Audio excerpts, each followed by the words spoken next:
Manco mararanco deui. Bismillahirrahmanirrahim. Assalamualaikum warahmatullahi wabarakatuh. Sampurasun. Alhamdulillah haturan dulur pemirtub salam baktos kasadayana. Mugia danget ayeuna sapapawasna aya dina sehat lahir tumekaning batin. Oge salamina aya dina rahmat sareng pitulungna Allah Subhanahu wa taala. Amin ya robbal alamin. Dulur pemirtub kaum dangu sadaya. Danget ayeuna tepang deui sareng sim kuring pun RT Uya sejak mangdongengkeun deui dina jejar carios Beunghar Hate Jaka Picung bagian K5. Ieu dongeng mugia janten hiburan kanggo dulur pemirtub sadayana. Kalihna ti eta teu kendhat hapunten anu kasuhun wireh dina ieu dongeng tangtosna aya nu kasebat nami karakter sareng kajantenan mugia hapunten nu saageng-ageungna. Atuh supados teu nyangkolong kana waktos ieu dongeng urang kawitan. Yua manco.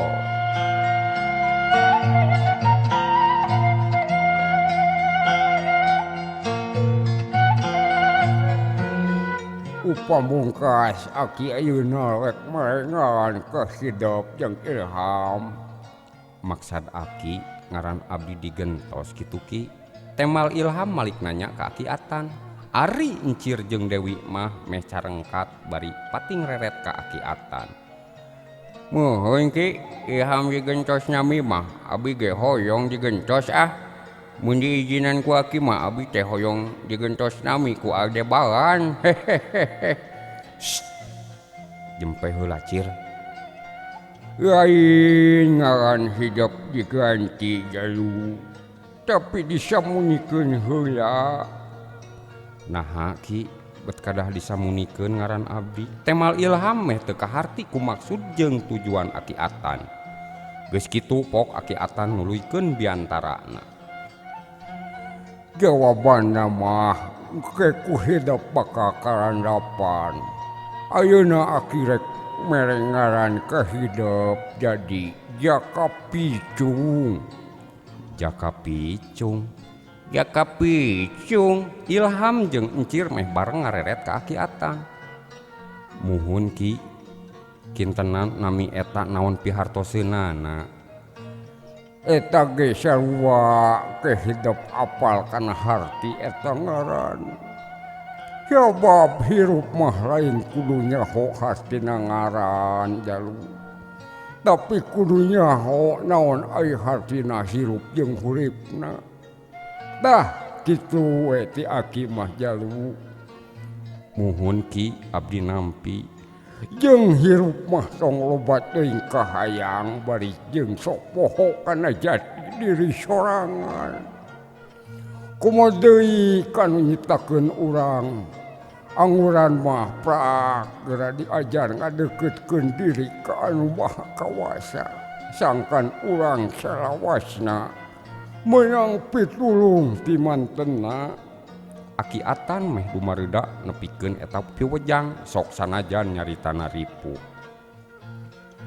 Prak ku aki didoakeun hidup kabeh cing beunghar hate nya. Kalayan sarawasna istiqomah dina jalan parentahan Allah Subhanahu wa taala. Oge micinta contoh Nabi Muhammad sallallahu alaihi wasallam. Amin. Amin ya robbal alamin. Amin ya robbal alamin. Amin ya robbal alamin. Hiji deui aki teh poho. Ngaran aki teh nya eta Sudirja.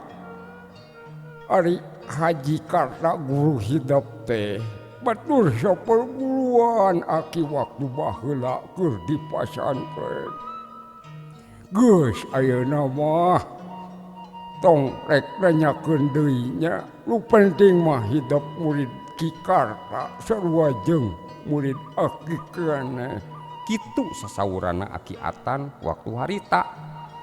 Ari ilham jeung encir olohok mata simeuteun bari sak ujur awakna ngadegdeg. Bungah pacampur jeung sedih bisa panggih jeung hiji kolot nu teu disangka eta teh geuning babaturanna nu jadi guruna. Nu saterusna ilham jeung encir teu kawawa ku kabungah ngagabrug kana lahunan Aki Atan. Dulur pemirtub kaum dangu sadaya. Kitu paguneman akiatan dina peuting eta. Kacaritakeun dina poe isukna sabada ngalaksanakeun salat subuh. Ilham encir katut Dewi pamitan sungkem ka akiatan dibarengan jeung kecelakna Cimata. Atuh sanggeus sungkem ka akiatan. Satuluyna sungkem oge ka Pak RT jeung sakumna warga anu sarua nyaksian ngajajab ku paneuteupeuna. Cag urang tuna heula lalampahan Ilham jeung encir katut Dewi anu geus init ninggalkeun lembur pasir nyempi rek ngajugjug ka lembur Cipancur. Manco dulur pemirtub kaum dangu sadaya sateu acan simkuring ngalajengkeun ieu dongeng anu sakumaha biasa simkuring baris ngabsen dulur pemirtub sadayana di antawisna nyaeta Cep Ipan sareng Neng Iis di Abadi Tekstil Komplek KTC Blok R nomor 10 Cigonewah nomor 37 Bandung. Anu salajengna nyaeta konveksi Bos Iu sareng Ajah Rita di Cikarees Baleendah, Kang Enti sareng Bos Deti sareng Cep Arina di Bojongsari, Bapak Guru Haji Irfan Iryana SPD sareng Hajah Dini SPD na aturan wilujeng manco. Bapak Ari nyaeta toko Ari nu aya di Jalan Laswi Cipicung, Kang Ruhimat sareng Teh Mae Ibunda Cep Ajis tah aturan wilujeng manco. Kang Opun Biang nyaeta Mapuah Ibu Titing Ibu Nining oge Bapak Sumarwanta sakulawargi Neng Tia Neng Ayu wilujeng manco. Wajajang Dedi sareng Teh Rita Cep Reja sareng Neng Siti na oge pun Adi Mang Uu sareng Neng Tina wilujeng manco. Oge nu janten sponsor nyata di luar kota Bandung nyata Yun Klos ngical baju gamis sareng piyama setelan alamatna ti Komplek Perum Panorama Indah Blok A 8 nomor 16 RT 3 RW 13 Kelurahan Ciseureum Purwakarta. Oge teu kakantun ka seksi keamanan RW 2 nyata Bapak Acong, seksi keamanan RW 2 keneh nyata Bapak Ruspana, ketua RT 06 teu kakantun yeuh Bapak Supendi wilujeng manco. Mung sakitu dulu pemirtub sadayana dina danget ayeuna supados teu nyangkolong teuing kana waktos di acara urang lajengkeun. Yu manco.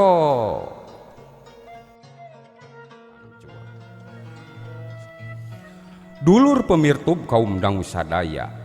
Ayeuna urang nyaritakeun hiji kulawarga anu salila ieu can kacaritakeun aya lian ti kulawargana Juragan Uteng. Manehna hiji jalma nu kakoncara khususna di lembur Cipancur. Nyaeta jalma nu bro di juru bro dipanto ngalayah di tengah imah ubak libuk harta teu kalebok tegesna beunghar nu taya tandingna. Nganu jadi kakuranganna nyaeta manehna boga adat beda jeung nulian pedit tara mere cap jahe tara daek tulung kanu butuh komo deui jajauheun kana amal jariah jeung sajabana. Kacaritakeun dina hiji poe dina wanci pecat sawed Juragan Uteng keur uplek ngobrol jeung nu jadi bojona. Ae papi reka mana meni asa tos rapi nganggo raksukan teh tarati sasari Ceuk pamajikanna Juragan Uteng tumanya nu katelah Ibu Nani. Rek ulin we kalaneuh rek manggihan si Sobar hayang nanyakeun kami mah. Nanyakeun naon ari papi? Emangna adi papi jang Sobar teh boga hutang kitu? Lain nanyakeun hutang tapi rek nanyakeun deui perkara anakna si Dewi. Nah daek dikawinkeun jeung si Ebol anak urang. Meniku keukeuhnya papi mah nah moana naon ngawinkeun ka anak lulur? Lah ari embeb rek sahan wani nyarek ka keluarga urang. Niat papi mah meh engke ragrag waris teu kabatur. Tapi si Sobar jeung si Dewi mah kamari teh kalah mumuleun. Cenah mah geus sabulan si Dewi na ge eueuh di imah.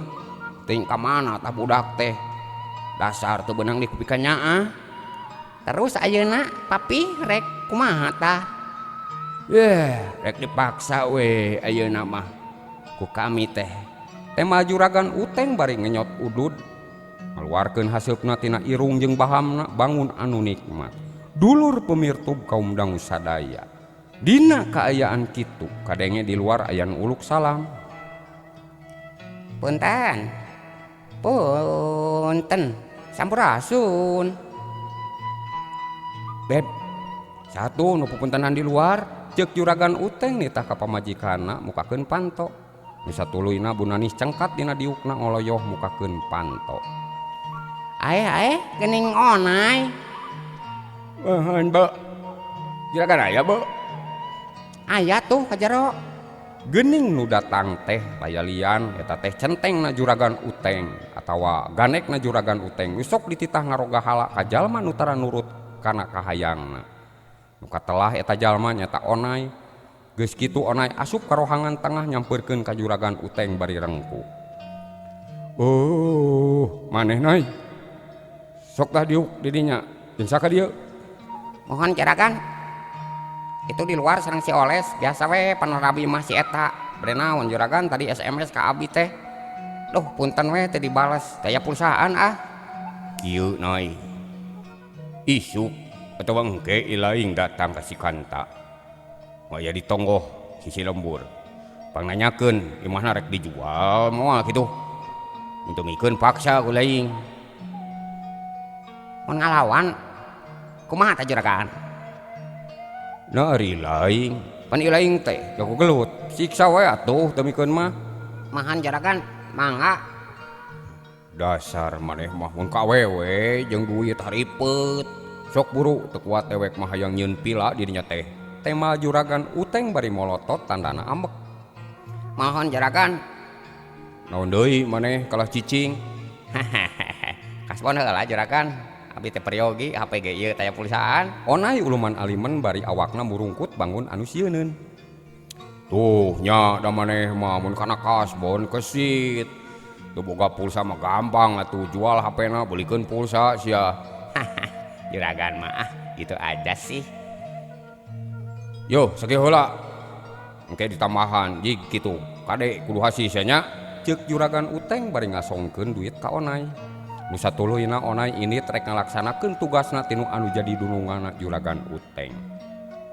Atuh sanggeus onai init mah juragan uteng ge sarua kaluar ti imah rek ngejugjug ka imah adina nyaeta Mang Sobar. Eta Mang Sobar nyaeta bapana Dewi. Atuh ari nu jadi paguneman tadi juragan uteng katut bojona nyaeta Dewi. Dewi jeung Ilham harita keur lumampah rada jauh malahan hampir nepi ka sisi lembur Cipancur. Tapi mun keuna ku ukuran mah masih jauh keneh hayang nepi ka imahna Dewi jeung imahna Ilham teh. Ham salahnya ayeuna mah da diganti. Jaka jagoan. Naon cir? Kaganggu wae encir mah Temal Ilham bari malik ka tukang sabab asa kagareuwahkeun keur anteng ngobrol jeung Dewi. Nya Kang, tukang encir menireng hapranyug kitu siga nu capek diren heula we atuh Kang. Ceuk Dewi bari ngajanteng nempo ka encir nu keur ngagegag. Capek cir atawa lapar? Hehehe. Gua nyanya Jaka Ya capek nya lapar. Ai tadi ibu ete siga nu mahanan timbalnya. Kitu ceuk encir bari muka gemolana. Muhun tah Kang Encir, seueur timbal mah sok ayeuna mah urang diren heula nya.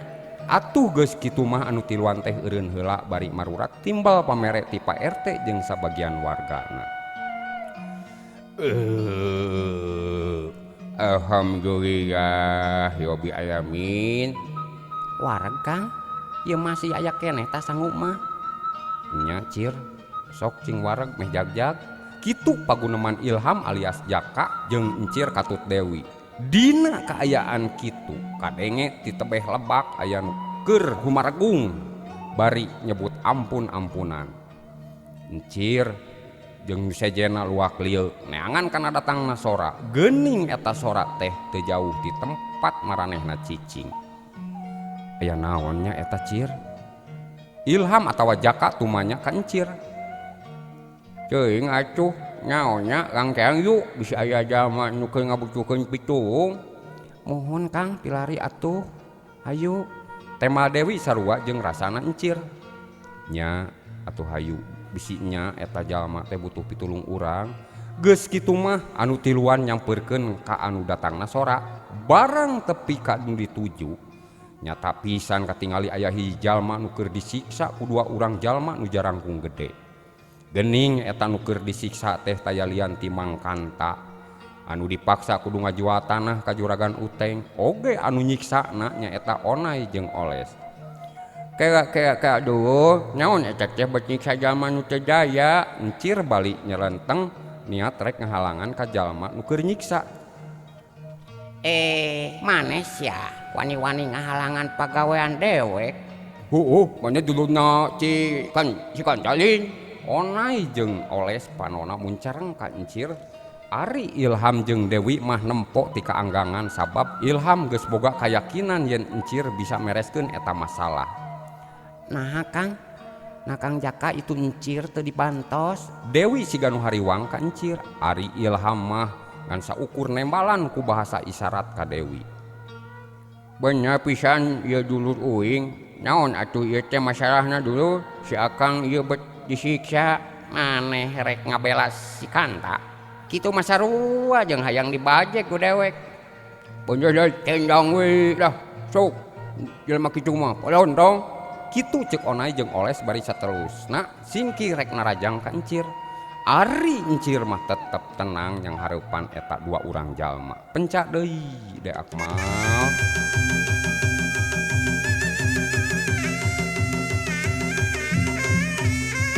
Dulur pemirtup kaum dangu sadaya geus kitu mah kaributan teu bisa diponah deui. Onai jeung Oles nyebrut narajang rek ngahancak kana beungeut jeung sakujur awakna encir. Kalem ju jagoan heula.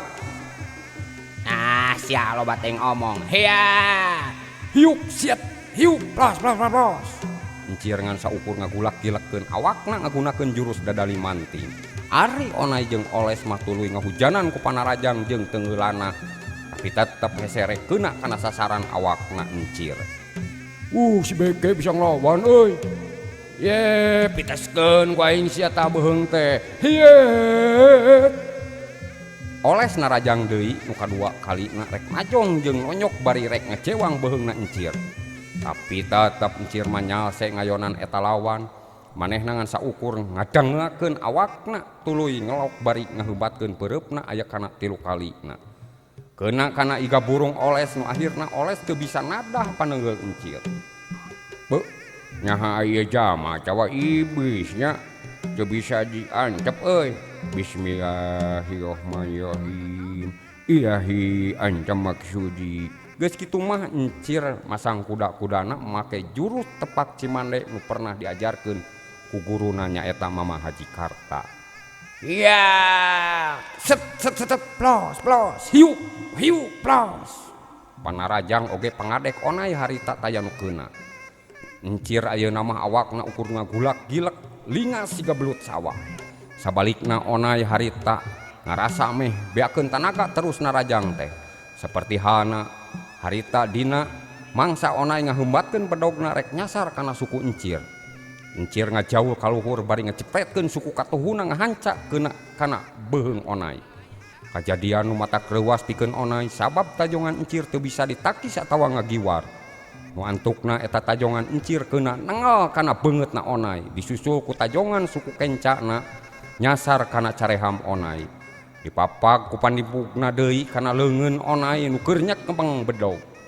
Hiuk peletak jebet dengat jebrot duk. Aduh, celeng bedog dina leungeun Onai ngaceleng. Salontot, panggieung, caliceu, gebro harita Onai taya tangan pangawasa keuna ku serangan encir. Alhamdulillah nuhun ya Allah. Cek encir bari ngusap beungeutna ngucapkeun syukur kanu kawasa. Geus kitu mah encir nyampeurkeun kadua urang jalma bari niat rek ngahudangkeun bari pok nyarita.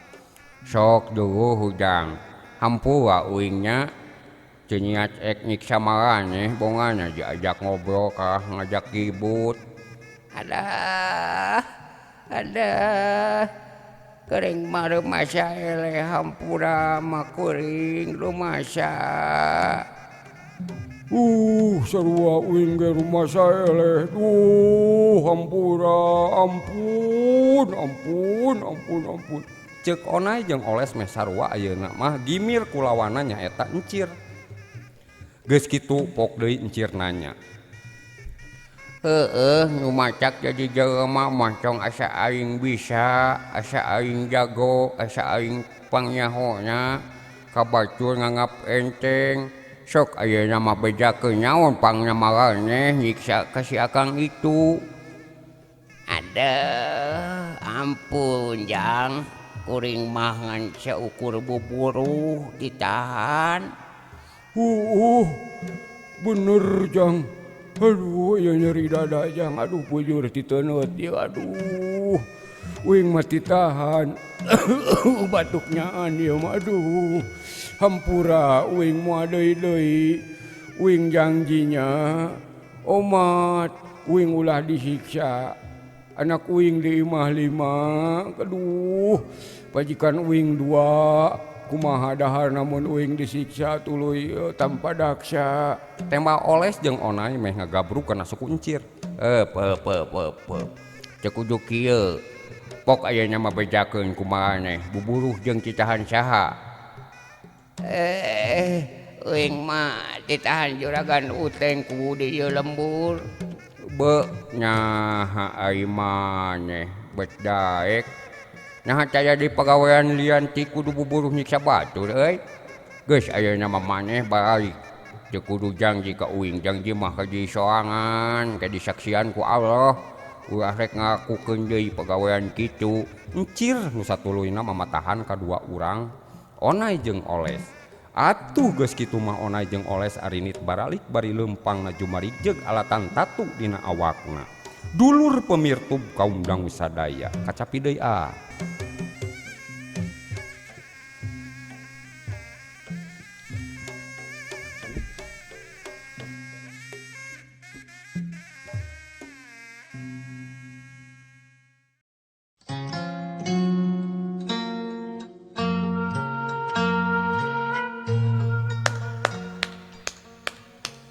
Hebat lah encir, hayu cir, urang kasih akang itu. Cek Ilham bari nyampeurkeun ka encir bareng jeung Dewi. Atuh nu saterusna Ilham jeung encir katut Dewi nyampeurkeun ka Mang Kanta nu keur aneprok di tepas imahna bari ngararasakeun awakna tapak nyiksa onai jeung oles. Kang teu nyaon, muhun Kang, punten abdi tos kumawantun kana urusan akang. Temal Ilham jeung Nuliana bari sasalaman ka Mang Kanta. Aduh. Henteu Jang. Puguh mah akang nganuhunkeun ka Ujang. Sareatna mah aduh ieu dadane nyeri Jang aduh. Sareatna mah mun teu aya Ujang mah Lah duh ieu balikat nyeri. akang geus kumaha mah. Cek Mang Kanta bari ngomongna pegat-pegat lantaran dina dadana karasa nyeri. Mohon Kang, naon atuh masalahna akang tiasa disiksa kieu? Naon kalaos ayeuna Kang? Muhun Kang, akang siga nu ripuh kitu. Cik neng pangyanakeun cai dina kantong akang. Ilham harita bari nyabakan kana tonggong jeung dadana Mang Kanta. Tekung silila Dewi datang bari mawa cai dina botol diasongkeun ka Ilham. Nu saterusna Ilham ngucapkeun basmalah kana eta cai terus dibikeun ka Mang Kanta. Bismillahirrahmanirrahim. Mangga Kang ye, cai leuit heula nya. Geus kitu mah eta cai diinum ku Mang Kanta.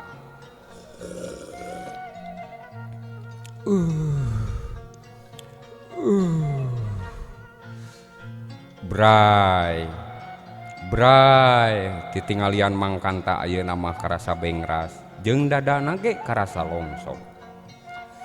Alhamdulillah. Nuhun Ujang, Neng kana kasayan Ujang sadayana. Yuk ayeuna mah urang ka jero. Wios Kang di dieu we haeudang direbet mah raos di dieu bari nyawang kalaneuh. Muhun Kang, wios teu kadang repot di dieu we raoseun. Akang tadi can ngawaeu nya kana pacarosan abi. Naon Kang eta masalahna kana kajadian tadi teh? Akang mah jempe wae ah. Pasti jempe atuh cir. nya Kang Cir akang mah mau wara ngajawab atuh. Nyaha Ilham jeung Dewi bec apa? Nya atuh da ayeuna mah waktosna seep. Ah teuing ah, bagian abi wae kitu teh. Nu ngajengengnya eta mangewaeun ka uing ah. Euleuh dulur waktosna geuning seep. Cag urang tunda heula di handeuleum sieum mangsa datang urang sampeur deui. Insyaallah urang tepang deui dina bagian anu ka genep. Simkuring pun RT Uya amit mundur amit mungkur. Wassalamualaikum warahmatullahi wabarakatuh. Permios.